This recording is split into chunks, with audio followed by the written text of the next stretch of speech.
So they'll have one meow for "I'm hungry, feed me," and another one for "please let me out the door," and so on.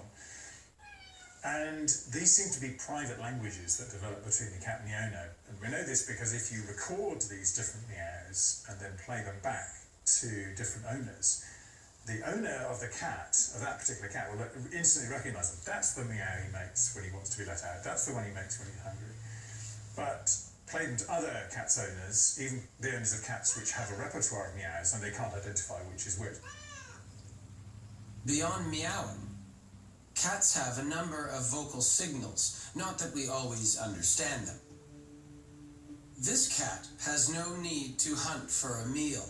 Still, the old urges are there, and they occasionally surface in surprising ways. Some cats make a special chattering sound when they are hunting or thinking how much they'd like to be.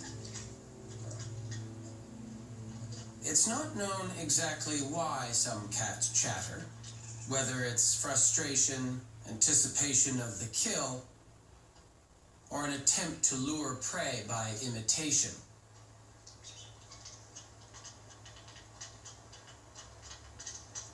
Other sounds they make are less mysterious. When they're quite unhappy, we can see growling and hissing.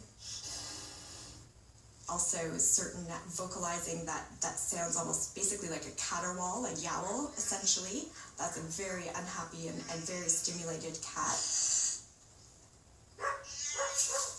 But fortunately for us, Sybil right now is very content and purring away happily. Purring is another sound we associate with cats. Strangely, we know little about it.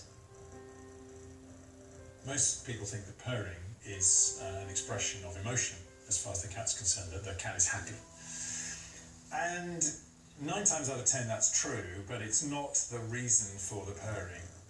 It's doing it to try to get you, or another cat indeed, to do something for it. Kittens purr in order to get their mothers to settle down and nurse them, and so that piece of communication goes on and is carried on into adulthood.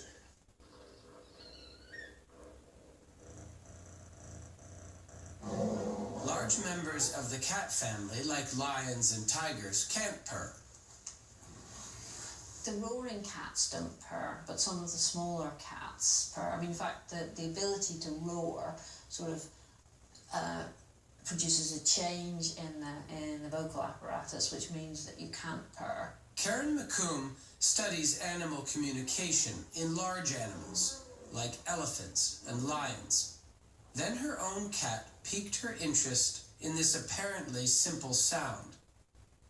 This came about simply because my own cat was very adept at soliciting food from me, and in particular he had this sort of wake-up purring routine where he would start giving this very insistent purring in the morning.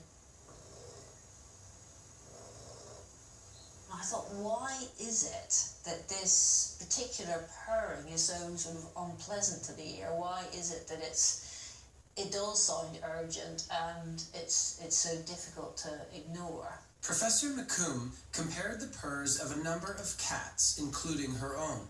So this is the non-solicitation purr from my cat, and you'll see that it's a very regular purring, classical purring type sound. In fact, this purr was rated as one of the most pleasant of all the cats.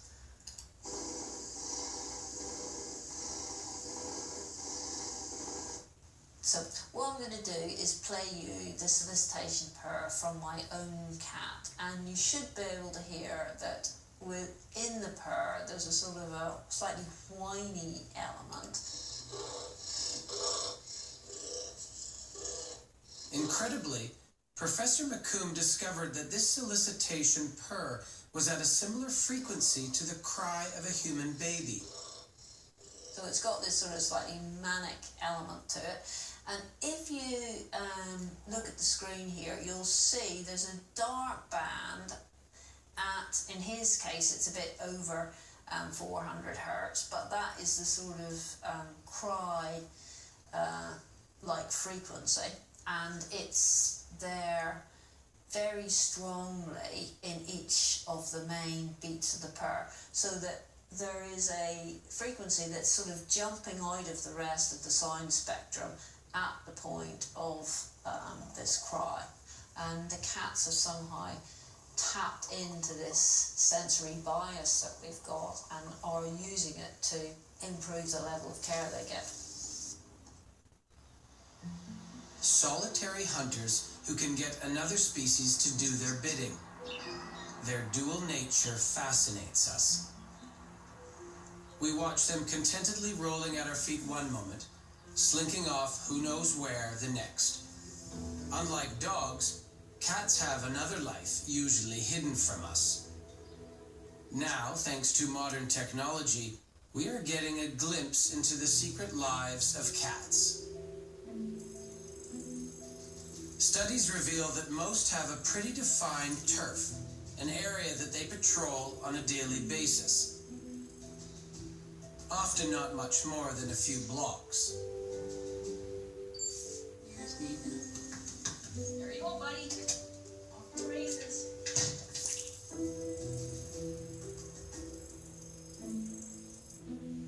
This is Obi Jones.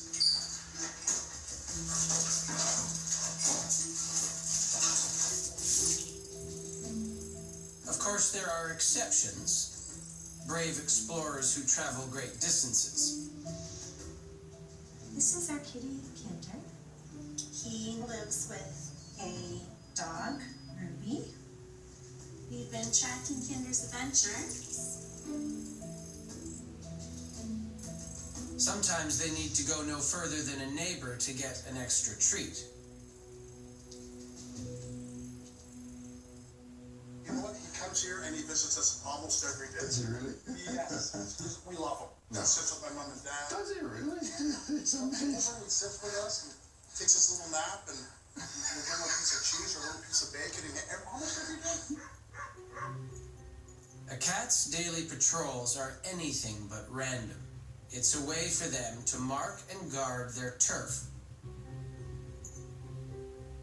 Even if you've never seen what happens when there's a conflict over territory, you've almost certainly heard the results.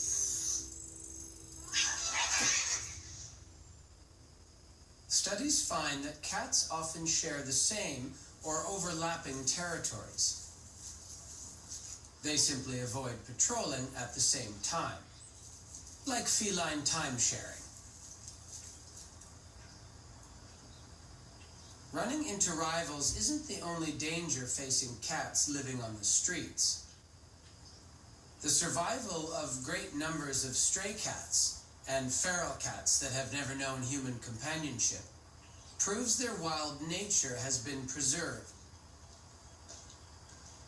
These undomesticated domestic cats give us the best vantage point for understanding how these once wild animals adapted to life with humans. Cats certainly are not domesticated completely. They are like little wild creatures, and they still have the capacity to exist without us. You would be hard-pressed to find a Maltese or a teacup Chihuahua who could make it on his own on the street and forage for food and seek shelter and reproduce and all the rest. But cats are a whole other story. Many cities are struggling with large populations of cats that live all or some of the time on the street. Dealing with the feral cat explosion is often left up to concerned neighbors. The thing that means the most is the feeling that when you bring a cat off the street that you see has been either lost, abandoned, shoved aside, pregnant because they didn't want her. Bringing that cat in, seeing it in a home, flourish, respond to love and affection, that's the best thing in the world.